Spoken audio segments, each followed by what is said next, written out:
everyone, it's Sarah. Welcome back to my writing tip video series. In the month of July, I'm talking about publishing, and today I'm going to be talking about 3 tips for writing a query letter.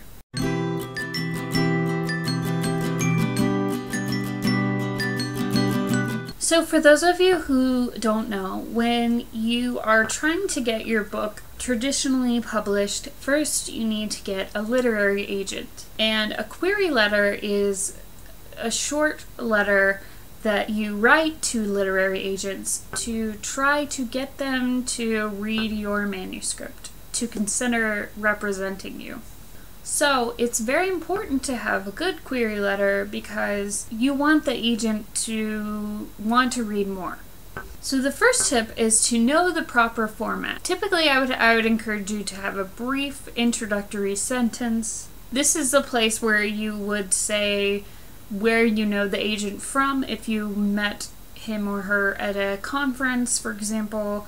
If you're just querying agents blindly, then you don't need to go into that. But if you know them, if you're being referred to them by someone, next you have the first paragraph, which is the hook for your book. Now this is a 1-sentence tagline, essentially, that is meant to hook the reader. There's a really good article about query letters from agentquery.com. I will link to it down below so you can check it out. But they talk about the WIN formula, and that's how a lot of hooks are created.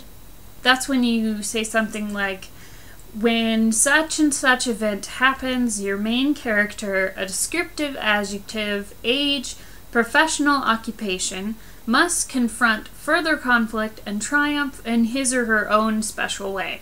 Now, obviously, you insert the details that are specific to your story into that formula. There are a lot more creative ways that you can do the hook, but the WIN formula is tried and true. The second paragraph, you have a mini synopsis.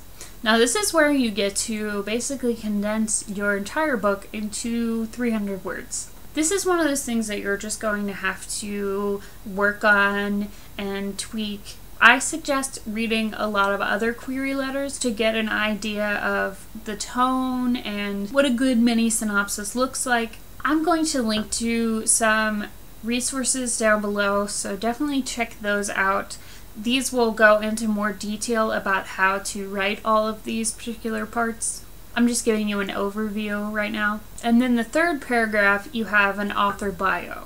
This is a good place to tell them about any books that you've had published before, any MFAs that you might have, even if you have an English degree. I would say don't tell them about your day job unless it's relevant to the book. Like if you're writing a non-fiction book about something that you are an expert in because of your day job, that would be a good time to reference that.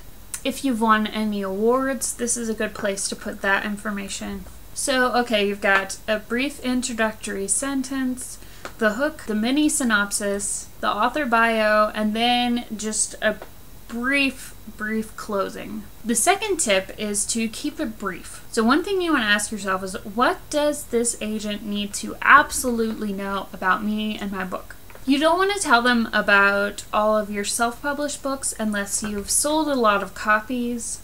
Don't tell them you're writing the next bestseller or you're going to be the next J.K. Rowling.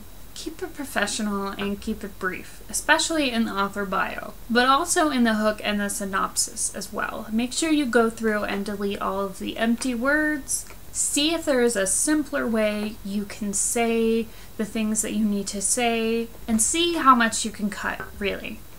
You want to make this short and sweet.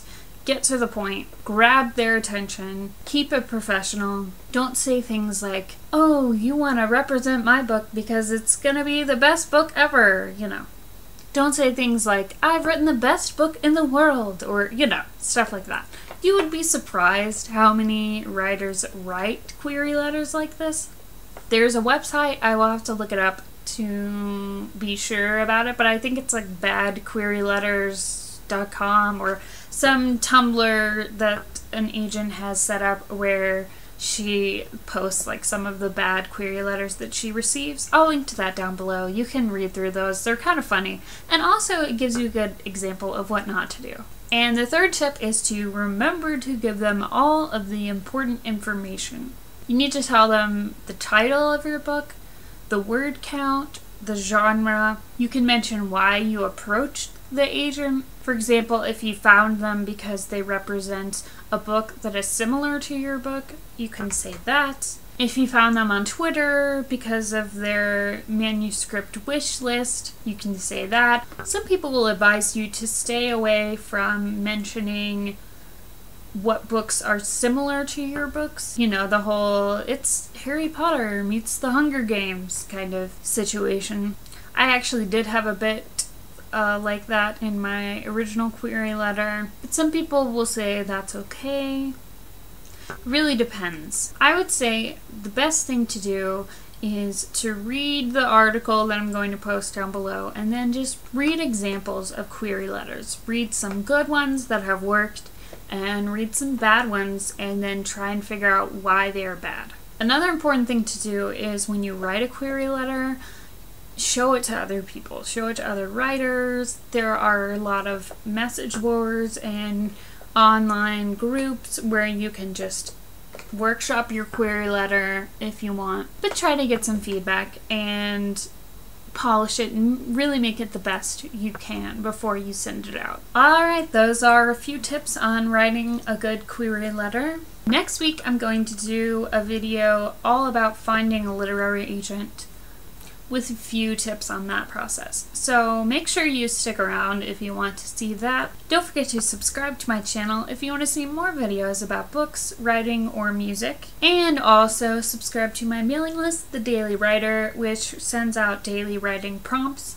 And let me know what you think about query letters down below in the comments. I'd love to hear from you guys.